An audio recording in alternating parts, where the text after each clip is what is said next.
Alright guys, so today we are going to be talking about some integers and absolute values.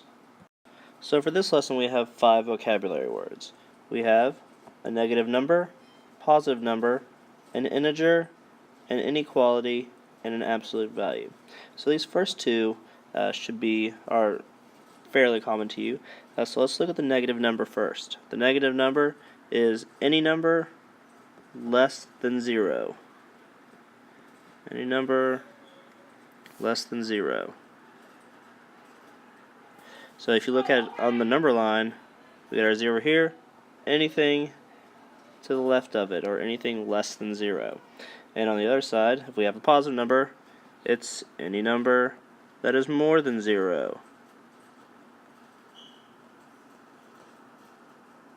Or anything that is to the right of 0.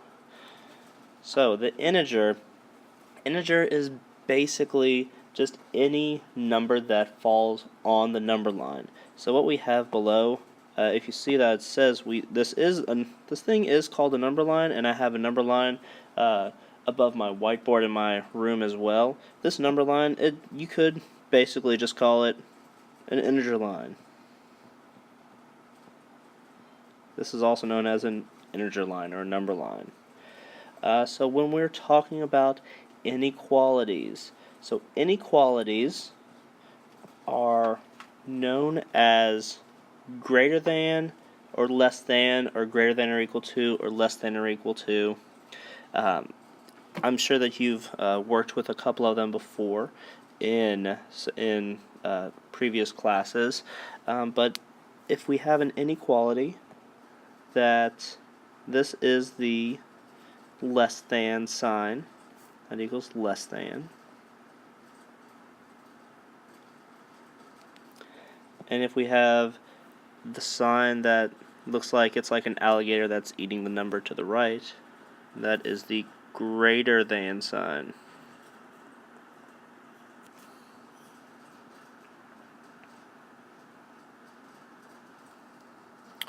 Alright, so these are the two most common inequalities that you're going to be coming across. Now the absolute value, the one key word that you have to know is the distance. The absolute value is what is the distance from that number to 0. Distance is the key number. So the absolute value, if you look down the bottom right, it's going to have two long lines with a number in the middle. This means that it's what is the absolute value of 4? So what that means, if 4 is right here, what is the distance to 0? So the distance to 0 is 4. If you have the absolute value of -4, that's basically meaning if you go to -4 on the number line, what is the distance from -4 to 0? That is also 4. Absolute values are always, always, always positive.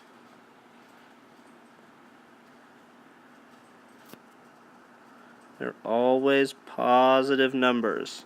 Absolute values are always positive numbers. So the absolute value is what is the distance from that number to 0. So let's look at a couple real world applications of integers that we use on a common basis. So let's look at the first one. You've heard this, it's talking about weather, 23 degrees below 0. So when you're looking at the phrase, if we see that it's 23 degrees below 0, the below is the important part here. So when we write this, we write a -23. If it's below 0, we know that any number to the left or below 0 is always going to be a negative number. So this answer for this one is going to be a -23. So if we look at the bottom one, if it's something that, if we have a city that's 200 feet above sea level. If you think about it, the word above means that it's going to be something greater than, or something that's more than 0. So when we write 200 feet above sea level, if we write out this number 200, we're going to know that it's a positive number. We could either write it as a positive 200, or we could just leave it as just a regular old 200. We don't have to put the positive sign in like that. This is still showing that it's a positive 200. Now we're going to compare our integers with the inequalities. So remember the inequalities that we were using. We have less than,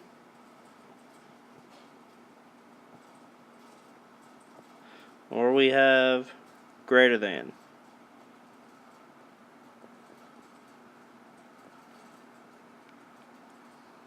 So we have, let's look at this first one that we have here. This 1, and then we have a box, and then we have -2. In this box, I want to either put the less than symbol that goes up here, or I want to put this greater than symbol that goes up here.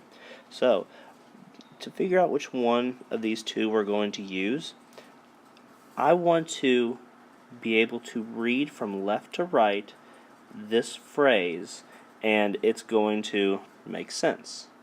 So let's look at where these numbers are on the number line.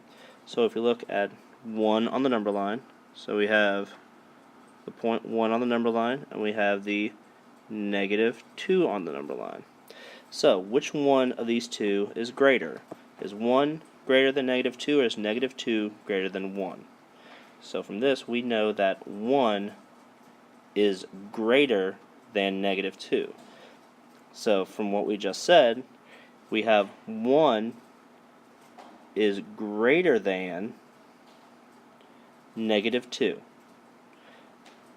Now what I want you to do is to pause the video, try the next one, this -4 box -6, and unpause the video when you're finished to see the way that I solved it.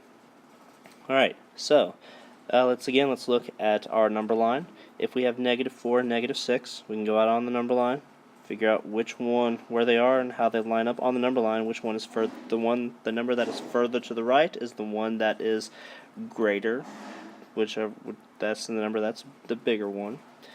So let's look at what our numbers are saying. So if we have -4 box -6, I know that -4 is greater than -6. So -4 is greater than -6.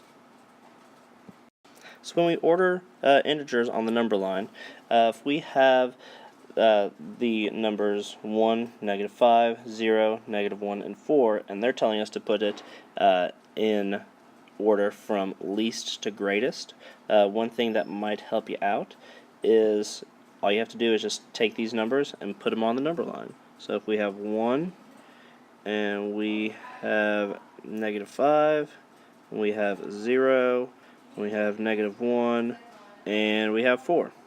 So if we're trying to put them in least to greatest, basically we would have to look on the number line and order the numbers from left to right.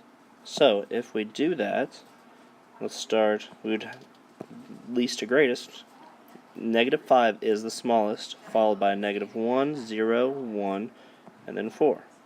So the final answer is going to look like this: -5, -1, 0, 1, and 4. Remember, even though this number, we have the number 5 and the number 1, even though 5 is greater than 1, when we're talking about negative numbers, the larger the negative number you're getting, the smaller that number is actually going to be getting. So what I want you to do, pause the video, try the next one, and then unpause the video when you want to see what I've done. So let's look at the right side to see the numbers that we have. We have 7, -3, -5, 5, and 2. And I wanted to put it in order from least to greatest. So if we want to, all you'd have to do is just put the numbers on the number line. I'm going to use blue in this case, so we're just going to look at the blue numbers. Oops, sorry about that. That's not a 3. I'm supposed to be using a negative 3. So it's 7, negative 3, negative 5, 5, and 2. So all we would have to do is write down the numbers of how they come from left to right. So just looking at the blue ones, we'll have negative 5, negative 3, 2, 5, and 7. Now remember, when we are talking about absolute value has to deal with the distance from the number to 0. So this first one is asking me what is the distance from 4 to 0, and that is always going to equal 4. On the next case, this wanted to know what is the absolute value of negative 4. It's wanted to know on a number line, if you go to negative 4, where is it going to, or what is the distance from negative 4 to 0? That's also equal to 4. Remember, these are always positive numbers. Always positive numbers.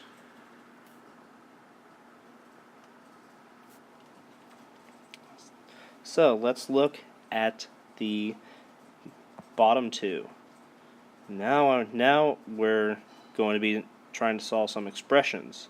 Let's look at this first one. This is saying what is the absolute value of 8 plus the absolute value of negative 2. So what we want to do first is I want to solve how much is the absolute value of 8 and how much is the absolute value of negative 2.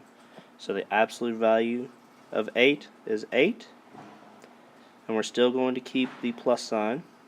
And then what's the absolute value of negative 2? So the absolute value of negative 2 is 2. So from this we have what is 8 plus 2. So 8 plus 2 is 10. So the absolute value of 8 plus the absolute value of negative 2 is equal to 10. Alright, now what I want you to do, pause the video, try the next one, unpause the video when you want to see what I have done. Alright, so we are trying to figure out what is the absolute value of negative 4 minus the absolute value of negative 3. So, just like we did up here on this one, I want to figure out what is the absolute value of negative 4 first, which is 4. I'm still keeping the subtraction sign. Then what's the absolute value of negative 3, which is basically saying what is the distance from negative 3 to 0, which is 3. So what is 4 minus 3? 4 minus 3 is 1. Now we have the dreaded variable that we're going to be bringing into play. We have our the algebraic expression, but this is actually so very simple, so very easy. So we have 6 plus the absolute value of x if x is equal to negative 2. Basically all this means, you can rewrite the sentence wherever you see an x, you're going to plug in a negative 2. So this negative 2 is going to be plugged into here, and then we can rewrite the equation. 6 plus the absolute value of negative 2. So and then we can solve from there. We can just keep rewriting it. So 6 plus what is the absolute value of negative 2, which is basically stating what is the distance from negative 2 to 0, and that is 2. So 6 plus 2 is equal to 8. 8 is our final answer. So pause the video, try the next one, unpause the video when you're ready to see what I've done. Alright, so if we have y is equal to negative 3, all we have to do is take this negative 3, plug it into the equation, and solve for the expression. So from here, we have what is the absolute value of negative 3 plus 8. So the absolute value of negative 3 is basically stating what is the distance from negative 3 to 0. So the distance from negative 3 to 0 is 3. And so now we just have 3 plus 8, which is equal to 11.